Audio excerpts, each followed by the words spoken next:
J'ai mangé un œuf par heure, chaque heure, pendant tout un mois. Bon, d'abord, pour clarifier, j'ai bien dormi. C'était une moyenne. Donc, j'ai mangé 24 œufs par jour, soit 2 boîtes, pendant 30 jours, pour un total de 720 œufs en un mois. Ensuite, deuxième chose, pourquoi ai-je fait ça?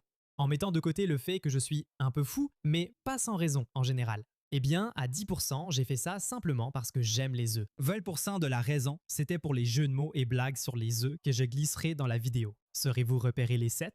Pour la raison principale, il faudra patienter encore un peu. Quoi qu'il en soit, j'ai émis l'hypothèse que manger 720 œufs en un mois, ce qui représente à lui seul 133 200 mg de cholestérol, n'augmenterait pas mon taux de cholestérol. Plus précisément, cela n'a pas augmenté mon cholestérol LDL. Effectivement, aucun changement. Tous ces œufs n'ont pas fait monter mon cholestérol. Même si mon apport alimentaire en cholestérol a été multiplié par plus de 5, mon cholestérol LDL a en fait diminué de 2% au cours des 2 premières semaines, puis il a encore diminué de 18% au cours des 2 semaines suivantes. Je vais expliquer ce changement dans le rythme de la baisse dans un instant. Mais d'abord, il y a une explication mécanistique pour laquelle le cholestérol alimentaire n'augmente pas le cholestérol sérique, toute chose étant égale par ailleurs. Comme expliqué dans d'autres vidéos que vous pouvez regarder, on sait depuis longtemps que le cholestérol alimentaire influence peu le taux de cholestérol des personnes normales.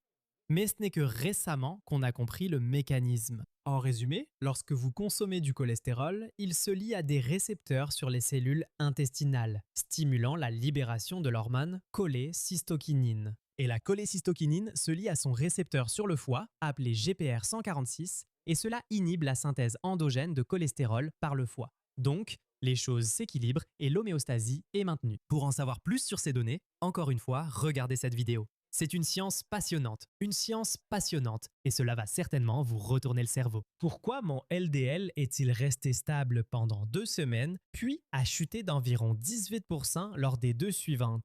Qu'explique ce changement de tendance? Eh bien, les glucides alimentaires. Si vous me suivez, vous connaissez presque certainement la fameuse expérience Oreo contre statine, où j'ai démontré, selon notre littérature antérieure, y compris des séries de cas, des essais d'intervention, une méta-analyse d'essais contrôlés randomisés, et notre compréhension de la physiologie lipidique chez les personnes minces suivant une alimentation pauvre en glucides, la réintroduction des glucides, quel qu'en soit le type. Qu'il s'agisse d'Oreos, de fruits ou d'amidon, cela suffit à réduire le LDL chez le phénotype dit Lean Mass Hyperresponder. Plus d'informations ci-dessous. Mais brièvement, chez les personnes minces et sensibles à l'insuline qui adoptent des régimes pauvres en glucides, en particulier les régimes cétogènes, il est courant que les niveaux de LDL augmentent dans le cadre d'une triade lipidique, comprenant un LDL élevé, un HDL élevé et des triglycérides bas. Et cette triade lipidique, selon nous, constitue une signature métabolique d'un passage extrême de la combustion des glucides à la combustion des graisses. Par conséquent, les particules de VLDL exportées par le foie sont métabolisées dans les tissus adipeux et musculaires, ce qui entraîne une augmentation du LDL,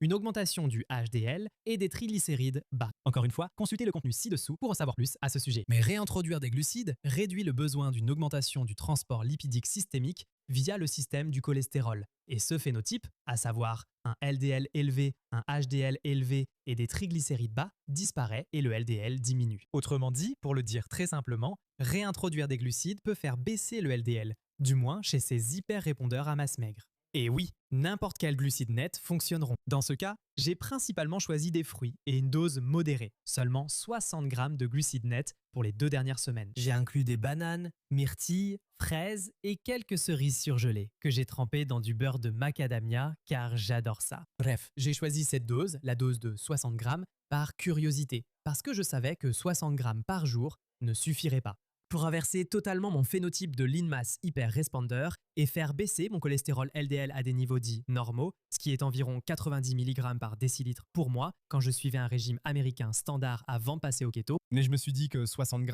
suffirait à avoir certains effets et probablement à entrer et sortir de la cétose. Et l'effet a été important, une baisse de 18%. Si j'avais doublé la dose à 120 g par jour, j'aurais probablement constaté une baisse proche des 71% observée avec les biscuits Oreo. Mais ce qui est plus important ici, c'est que dans la bataille entre les idées reçues et les platitudes, et la réflexion hors des sentiers battus basée sur une nouvelle compréhension de la physiologie, c'est-à-dire une consommation énorme de cholestérol via beaucoup d'œufs comparé à peu de fruits, a été surpassé par l'apport supplémentaire de glucides. Encore une fois, sur le mois, au moins 133 200 mg et aussi des graisses alimentaires. Pour faire le calcul, lors des 2 dernières semaines où je mangeais aussi un peu de fruits, je consommais au moins 75 grammes par jour de graisses saturées et environ 5000 mg par jour de cholestérol alimentaire, ce qui est bien plus que d'habitude pour moi. Et malgré cela, le soi-disant pouvoir des myrtilles, ou je suppose des baies et des bananes, a eu plus d'effet sur mon cholestérol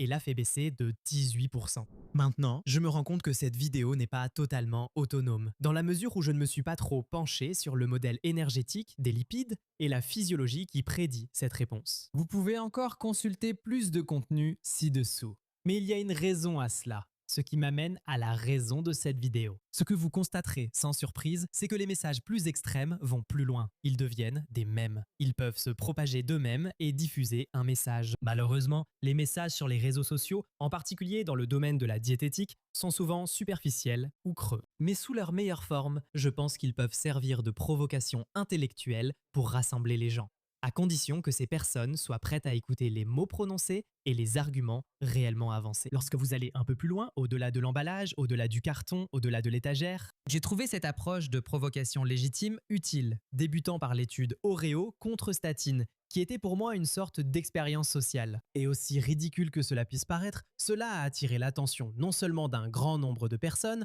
mais aussi celle d'acteurs importants, y compris d'autres chercheurs et cliniciens qui sont maintenant impliqués et conscients du travail que nous faisons, et ils s'y investissent. Ils nous aident à le faire avancer. Donc au final, cette vidéo ne parle pas du tout des œufs. C'est en fait un exercice de réflexion, aussi bien pour moi que pour vous. Pour ma part, je suis curieux de voir quelle réaction cette vidéo va susciter par rapport à mes habituelles analyses scientifiques de base. Si cette vidéo a plus de clics, c'est à cause de l'emballage, des œufs ou de l'étagère. Vous avez cliqué dessus puisque vous la regardez, sinon vous ne m'entendriez pas. Et soyez honnête avec vous-même. Je veux que vous réfléchissiez à la raison pour laquelle vous avez cliqué sur cette vidéo. Était-ce parce que vous pensiez qu'il y avait une leçon à en tirer? Que ce serait divertissant? Ou pensiez-vous que ce serait un mélange diabolique des deux? Avez-vous cliqué presque par réflexe? Et si c'est le cas, qu'est-ce que cela révèle sur la psychologie de masse de l'influence sur les réseaux sociaux? En particulier dans le domaine de la nutrition et des régimes. Si c'est cette vidéo sur laquelle vous avez choisi de cliquer, c'est peut-être un indice montrant que la structure des incitations pousse les créateurs de contenu à vous proposer des extrêmes, comme 720E. Réfléchissez, quel effet cela a-t-il? Quel impact sur moi, sur vous, puis sur moi? Est-ce mauvais ou est-ce simplement une réalité pratique avec laquelle nous devons composer? Je veux que vous laissiez votre avis en commentaire. Continuons cette conversation de façon authentique. Et pour l'instant, c'est tout pour les œufs.